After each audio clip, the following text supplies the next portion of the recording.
NBC 15 News at 11 starts now. Now at 11, the attorney for one of the girls in the Slender Man case is talking about how his young client will plead today. Plus, North Korea's leader orders troops to prepare for battle with South Korea a day after an exchange of artillery rounds across the border.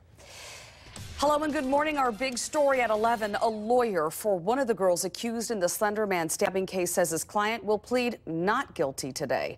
Defense lawyer Tony Cotton says the 13-year-old will enter not guilty by reason of mental disease or defect at her arraignment hearing. Her lawyer said he could not speak for the other defendant, who was also 13.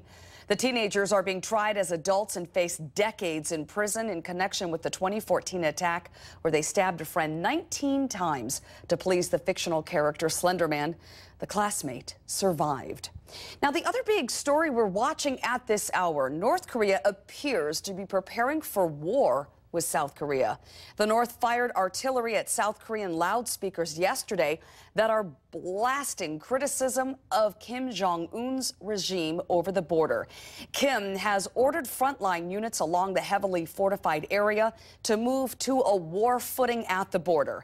And he has given the South a deadline of tomorrow to turn off the speakers.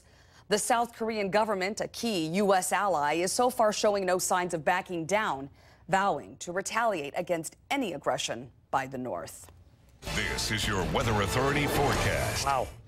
All right, let's take a look at the weather forecast for you. We have sunshine coming up through the afternoon hours. The winds have picked up a little bit. You can see the flag blowing in the background.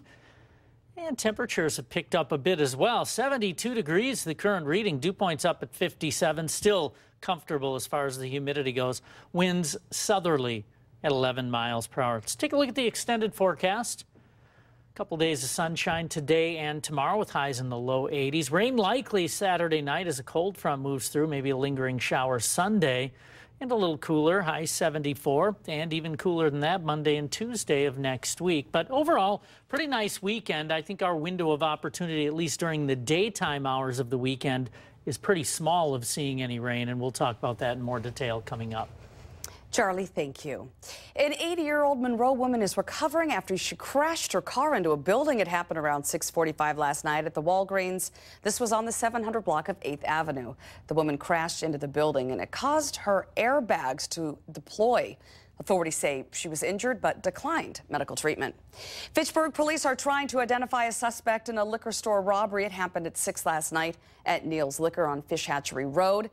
Police say an employee saw a man take a bottle of liquor. When confronted, the suspect reached into his waistband and made a reference to shooting the employee. Suspect is described as being 20 to 25 years old, around 6 feet tall. He also may have a lazy eye or a glass eye. La Crosse police have released dash cam video of a man attacking an officer. This happened August 4th after a car accident. Now, the video shows the suspect jumping onto the officer's car and laughing. The officer tased and pepper sprayed 22-year-old Jacob Olson, but he just kept coming at him. The officer was treated at the hospital for minor injuries. Olson, meantime, is currently cooling his heels on a $5,000 bond. Members of the Menominee Indian tribe have voted yes to allowing both recreational and medical use of marijuana on their northeastern reservation in the state. The tribe announced the results today. The votes are advisory only, meaning it's up to tribal leaders on the next step. About 58% of those voting said yes on the use of medical marijuana. The question passed by even a bigger margin. About 13%, by the way, of the tribe's 9,000 members cast ballots. Possibility comes on the heels of the tribe's unsuccessful effort to open a casino in Kenosha. In our Decision 2016 coverage, Governor Scott Walker criticized Hillary Clinton again today over her use of emails. Speaking at a Politics and Eggs event at a college in Manchester, New Hampshire this morning, Walker stressed that Clinton's actions put the country's national security at risk. It's not just about breaking the rules. It's not just about breaking the laws. She put America at risk. What I joked about, I wish it wasn't funny, but that is the Chinese and Russian governments probably know more about Hillary Clinton's email server than do the members of the United States Congress. And that has put all of us at risk. That's put our national security at risk. It's put your families at risk. Walker also said Clinton's use of her personal email server while Secretary of State was either illegal or incompetent. Meantime, the Friday night lights are set to shine on Donald Trump in Alabama. What's expected to be the biggest campaign rally of his race so far now moved to a football stadium. It comes as new poll numbers show Trump gaining ground over Jeb Bush. Athena Jones has more. It's the summer of Trump. You know, they're calling it the summer of Trump.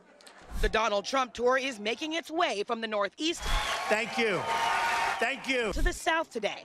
The Trump campaign hosting a Friday night pep rally in Mobile, Alabama, possibly boasting its largest crowd yet. They're going to end up being 30 to 40,000 people in Alabama. The bombastic billionaire has been known to exaggerate his numbers. And outside, sadly, we have thousands of people that can't get in. We have a lot of people outside, hundreds and hundreds of people standing outside. But perhaps this time the proof is in the tickets. So many claim that tonight's event has been relocated twice. It was first scheduled to take place here, in this Civic Center theater, occupancy 1,900.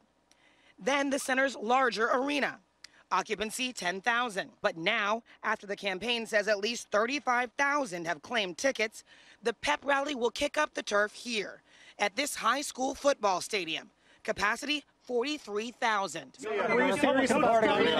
Meanwhile, one of Trump's leading rivals getting some unwanted questioning after using a phrase many consider offensive in a radio interview this week. Anchor babies. Governor, do you regret using the term anchor babies yesterday on the radio? No, I didn't. I don't regret it. You don't regret it? No, do you have a better term? I'm not. I'm asking you. Okay. A lot of folks you give me a better term and I'll use it. I'm serious. Governor. All right. Don't yell at me behind my ear, though. Sorry about that. Jeez. Democratic frontrunner Hillary Clinton's suggestion instead, how about babies, children, or American citizens? An uncharacteristic defense for Bush, strikingly similar to Trump's unapologetic use of the phrase on Wednesday. What else would you like to say? The American-born child is an undocumented immigrant. You want me to say that? Okay. No, I'll use the word anchor baby. Excuse me. I'll use the word anchor baby. Well, there's a move underway to get comedian and former late-night host Jon Stewart on the presidential debate stage. That, my friends, would be must-see TV. More than 150,000 people have signed an online petition for Stewart to moderate a debate. Earlier this month, a group of Stewart fans asked the Commission on Presidential Debates to consider Stewart as moderator. The group points to Stewart's experience interviewing heads of state, cabinet members, and members of Congress. He's also won a Peabody Award for his coverage of the 2000 and 2004 presidential election. Supporters hope to collect 200,000 petition signatures. Neither Stewart nor the Debate Commission have commented on the petition effort. Well, before dawn, residents were ordered to evacuate in a part of Washington state to the south to escape the deadly fires. The County Emergency Management Department sent out evacuation orders around 2 this morning. Last night, about 1,000 residents were evacuated from nearby Tonasket as wildfires raged out of control. Strong winds and high temperatures are fueling the fires that now cover nearly 400,000 acres in Washington state alone. Meantime, the Wisconsin DNR is sending more firefighters to help fight those fires. The DNR now has 30 staff members out west. These wildfires have already burned thousands of acres and killed 3 firefighters. No power, no problem. That was the case at last night's Shania Twain concert at the Staples Center in Los Angeles. The singer was performing on stage when an explosion downtown caused the power to go. Twain waited until a secondary power source kicked in about 5 minutes later before continuing. The underground blast injured at least 4 people. That's the sad part of the story there. Firefighters right now, they think the explosion was caused by a faulty building generator. But hey, way to go, Shania. Way to tough it out there. Happening today, the Monona Fire Department is kicking off their annual Fill the Boot fundraiser. Members of the fire department, along with the Muscular Dystrophy Association, will be standing at the intersection of Monona Drive and Broadway Road around between 3 and 6 tonight, and again tomorrow from 10 to 1 p.m. They'll be holding out their boots to collect money. They will donate to research of various muscle diseases such as ALS. Thousands of runners will be taking over the city streets tomorrow for the 7th annual Madison Mini Marathon. Starts at 7. Runners should basically be at least past or through Gorham and Johnson Street by about 8:15 in the morning. This year, NBC 15, we are a proud sponsor of the Mini Marathon.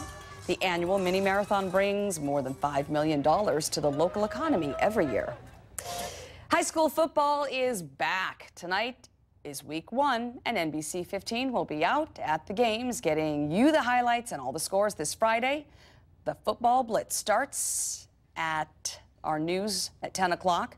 You can watch for updates throughout the night on NBC15.com, our Facebook page, our Twitter page with the hashtag NBC15 Blitz. Should be a great season.